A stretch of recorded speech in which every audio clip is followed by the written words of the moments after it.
प्रभु यीशु मसीह के सामर्थ्य नाम में आप सभी को जय मसीह। प्रभु यीशु मसीह की आशीष ब्लेसिंग सदा सर्वदा आप सभी के ऊपर बनी रहे। तो भाई बहनों, आज हम फिर हाजिर हुए हैं नई दुआ, नई प्रार्थना, नए विषय के साथ। आज का विषय इस प्रकार से है, हम देखेंगे पश्चाताप के लिए प्रार्थना। मानव जाति अपने जीवन काल में कई बार पाप और गुनाह करती है। तो भाई बहनों, आज के वचन के द्वारा हम जानेंगे कि हम पश्चाताप कैसे कर सकते हैं। जो हमने गुनाह किए हैं, जो हमने पाप किए हैं, चाहे जानकर चाहे अनजाने में, उनका पश्चाताप हम कैसे कर सकते हैं और उनका पश्चाताप किस तरह से हो सकता है। हमारे गुनाहों का पश्चाताप हम किस तरह से कर सकते हैं, आज हम जानेंगे पवित्र पाक बाइबल के द्वारा। जैसा कि भाई बहनों आप पढ़ सकते हैं मत्ती 4:17 में बाइबल का वचन कहता है, मन फिराओ क्योंकि स्वर्ग का राज्य निकट है। आमीन। तो भाई बहनों, जैसा कि हम देख सकते हैं, हाल ही के वर्षों में आपदाएं ज़्यादा से ज़्यादा भयंकर हो रही हैं। हाल ही के वर्षों में आपदाएं ज़्यादा से ज़्यादा भयंकर हो रही हैं, जैसे कि भूकंप, महामारी, आगजनी, बाढ़ और भी बहुत सारी चीज़ें। इस तरह की प्राकृतिक आपदाएं बढ़ती जा रही हैं, ऐसी घटनाएं बढ़ती जा रही हैं।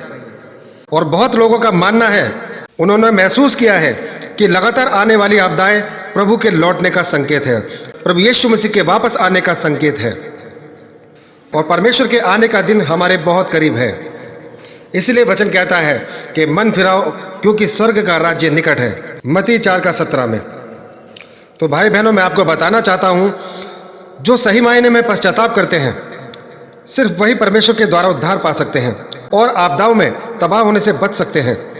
तो सच्चा पश्चाताप क्या है, हम सच्चा पश्चाताप कैसे प्राप्त कर सकते हैं? तो आइए भाई बहनों, हम इसकी ओर बढ़ते हैं। सच्चा पश्चाताप क्या है? बहुत से लोग सोचते हैं, हम प्रभु से प्रार्थना करते हैं कि वे पश्चाताप करें, विनम्रता और धैर्य का अभ्यास करें, पीड़ित हो, क्रूस को सहन करें और बहुत सारे अच्छे कर्म करें, तो इसका मतलब है कि हमने सच्चा पश्चाताप हासिल कर लिया।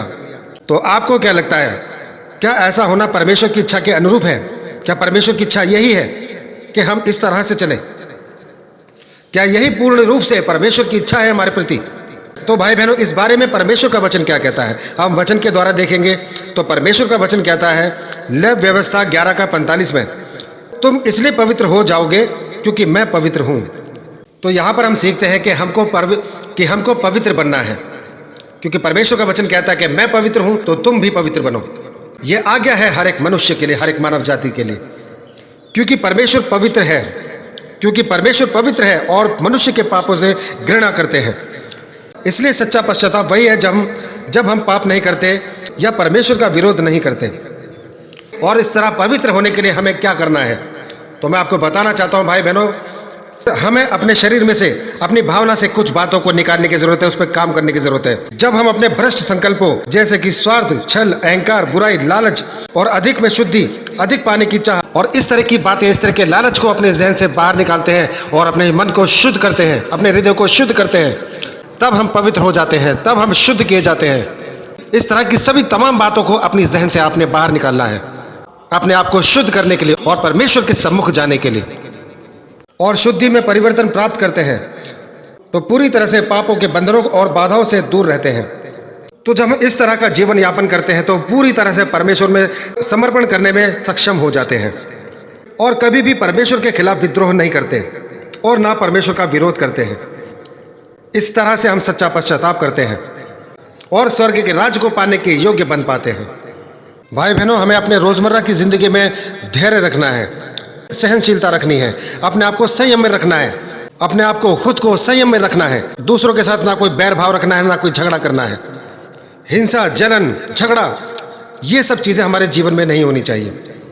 आपके साथ में दुनिया किसी भी तरह का बर्ताव करे तो आपने उस वक्त भी अपने आप को संयम में रखना है, अपने आप को दृढ़ रखना है और अपने जहनों में विश्वास रखना है कि मेरा पिता यीशु मसीह मेरे साथ है, जो हर एक बात को, हर एक कामों को सीधा कर देगा और जो मेरा विरोध करते हैं उनके जहनों को, उनकी जहनियतों को बदल देगा।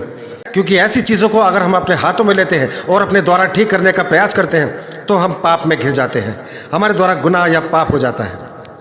इसलिए आपने सभी बातों को प्रभु यीशु मसीह के हाथों में सौंपना है। इससे आप प्रभु यीशु मसीह के आज्ञाकारी बेटा बेटी बनते हैं। तो भाई बहनों, मैं आपको बताना चाहता हूं कि हमारे पापों का पश्चाताप सिर्फ प्रभु यीशु मसीह के नाम से हो सकता है, सिर्फ प्रभु यीशु मसीह के नाम के द्वारा हो सकता है। जब हम अपने पापों का अंगीकार करते हैं प्रभु यीशु मसीह के सम्मुख, और बोलते अपने ज़ुबान से अंगीकार करते हैं कि खुदा प्रभु यीशु मेरे द्वारा जो पाप हुए हैं, गुनाह हुए हैं, मैं उनको मानता हूँ, मैं उनको एक्सेप्ट करता हूँ और आपके चरणों में आता हूँ। अपने सभी गुनाहों को, सभी पापों को लेकर आपके चरणों में आता हूँ। तू मुझे अपने लहू से धो और मुझे शुद्ध कर, मेरे पापों को, मेरे गुनाहों को माफ़ कर और मुझे पाप से और दोष से मुक्त कर, मुझे आज़ाद कर। भाई बहनों, आपकी माफ़ी सिर्फ प्रभु यीशु मसीह के नाम से ही हो सकती है।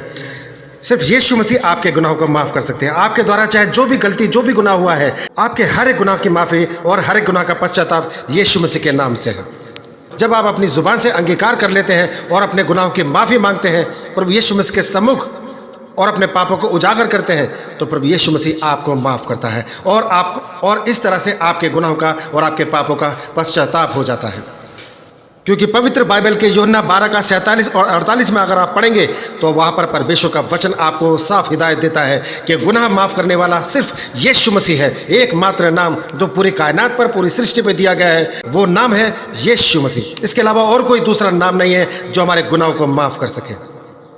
और जैसे ही हम अपने पापों को, अपने गुनाहों को माफ़ कर लेते हैं, तौबा करते हैं, घुटनों पर आके यीशु मसीह के सम्मुख और स्वीकार करते हैं अपने पापों को, तो खुदावंद यीशु मसीह उसी क्षण हमारे पापों को माफ़ करता है, हमारे गुनाहों को माफ़ करता है और हमारा पश्चाताप होता है यीशु मसीह के नाम से। तो भाई बहनों, आपने अपने पापों का अंगीकार करना है, अपने पापों का पश्चाताप करना है। ये आपके लिए बहुत ज़रूरी है ताकि आप नरक की आग में ना जलाए जाए। प्रभु यीशु मसीह आपको उद्धार देना चाहता है। प्रभु यीशु मसीह आपको क्षमा देना चाहता है और आपके गुनाहों को, आपके पापों को माफ़ करना चाहता है। बशर्ते आपको प्रभु यीशु मसीह के नज़दीक आना होगा, उनके चरणों में आना होगा और अपने पापों का, अपने गुनाहों का अंगीकार करना होगा। माफ़ी मांगिए और तौबा कीजिए, क्योंकि खुदा यीशु मसीह माफ़ करने वाला खुदा है और आपको आशीष और ब्लेसिंग्स देने वाला खुदा है यीशु मसीह। तो धन्यवाद करते हैं भाई बहनों, आपने यहाँ तक हमें सुना। इस वीडियो को ज़्यादा से ज़्यादा शेयर कीजिए, चैनल को सब्सक्राइब कीजिए। और भाई बहनों, आज के विषय में बस इतना ही। कल फिर हाजिर होंगे नई दुआ, नई प्रार्थना के साथ। तब तक के लिए आप सभी भाई बहनों को हमारा जय मसीह।